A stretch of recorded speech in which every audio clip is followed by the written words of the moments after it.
සබරගමු රුමේ නාලිකාවට අපි ඔබ ඉතාමත්ම සාදරයෙන් පිළිගන්නවා.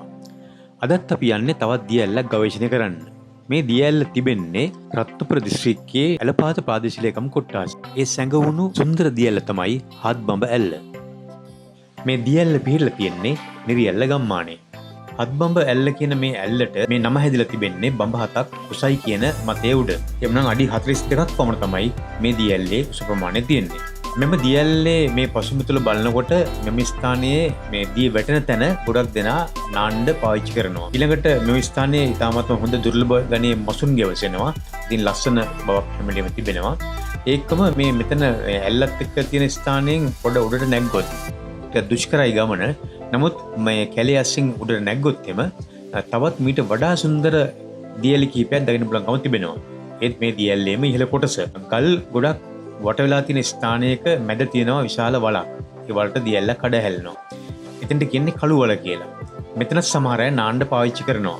නමුත් ඉතින් පොඩ්ඩක් ප්‍රවේශමෙන් කරන දෙයක් කරන්න ඕනි. මොකද හේතුව තමන්ගේ ආරක්ෂාව තමන් සලස්වා ගත යුතු නිසා. තවත් දෙයක් තමයි මේ ඇල්ල ආශ්‍රිත ප්‍රදේශයේ තියෙන ඝන වනාන්තරය. වටපිට හැමතැනම ඉතාමත්ම රූස්ස ගස් පිරලා තිබෙනවා. ඒකම තද කොළ පැහැති වනයක් තිබෙනවා. ඒක බොහොම අලංකාරයි. ඒ වගේම සුන්දරයි ලස්සන පරිසරයක්. මේ දිය ඇල්ල පටන් ගන්නේ පරයිගල එහෙම නැත්නම් පරගල කියන කඳු මුදුනේ ඉඳලා. දිගු දුරක් ඇවිල්ලා තමයි මේ දිය ඇල්ල මෙම ස්ථානයෙන් පහළට බැස යන්නේ. මේ ප්‍රදේශයේ තියෙන මේ සුන්දර බව කියන කාරණේදී තවත් දෙයක් කියන්න ඕනි. බොහෝ තැන්වලදී නොදකින්න පැල වර්ග, ලස්සන දර්ශනීය දැවැන්ත ගස් වර්ග බොහෝසේ දකින්න පුළුවන්කමක් තිබෙනවා.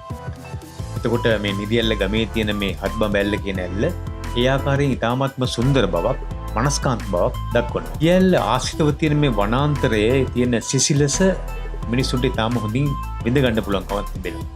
ඒ නිසා මම හිතන්නේ අපිට හැකියාව තිබෙනවා මේ දිය ඇල්ල ඉතාමත්ම සුන්දර දිය ඇල්ලක් විදියට පරිහරණය කරන්න. මේ දිය ඇල්ල දිගේ ටිකක් ඉහළට ගියාට පස්සේ අපි දැක්ක දෙයක් තමයි කුඹුරක් තිබුණා, තේ වගා කරලා තිබුණා, කුරුඳු වගා කරලා තිබුණා, ඒ වගේම රබර් වගා කරලා තිබුණා. එතකොට දිය ඇල්ල දෙපැත්තේ මෙහෙම වගා කරනවා කියලා කියන්නේ මේවට රක්ෂිත නැද්ද? දැන් එතකොට මෙහෙම කාලයක් යනකොට වෙන්නේ අවසානයේදී මේ දිය ඇල්ල අපිට දකින්න ලැබෙන්නේ නැහැ. මේ දිය ඇලි හිඳිලා යනවා. එතකොට අපිට ප්‍රශ්නයක් තියෙනවා මේවා පිළිබඳව වග කියන නිලධාරීන් නැත්නම් ආයතන මේවා ගැන හොයන්න බලන්නේ නැද්ද? එහෙම රක්ෂිතයක් නැතුව තියෙන විදිහක් නැහැ කිසිම දිය ඇල්ල. නමුත් අද මේ දිය ඇල්ල දිහා බලනකොට පේන දෙයක් තමයි රක්ෂිතයක් නැති බව. ඔබත් හත්බඹ ඇල්ලට එන්න. මෙහි පැමිණ සුන්දරත්වය, සුබාදහම මේ හැම දෙයක්ම විඳින්න. හැබැයි සුන්දර පරිසරයට කිසිම හානියක් කරන්න නම් එපා. එසේනම් තවත් දිය ඇලි ගවේෂණයකින් නැවත අපි හමු වෙමු. ඔබට සුබ දවසක්.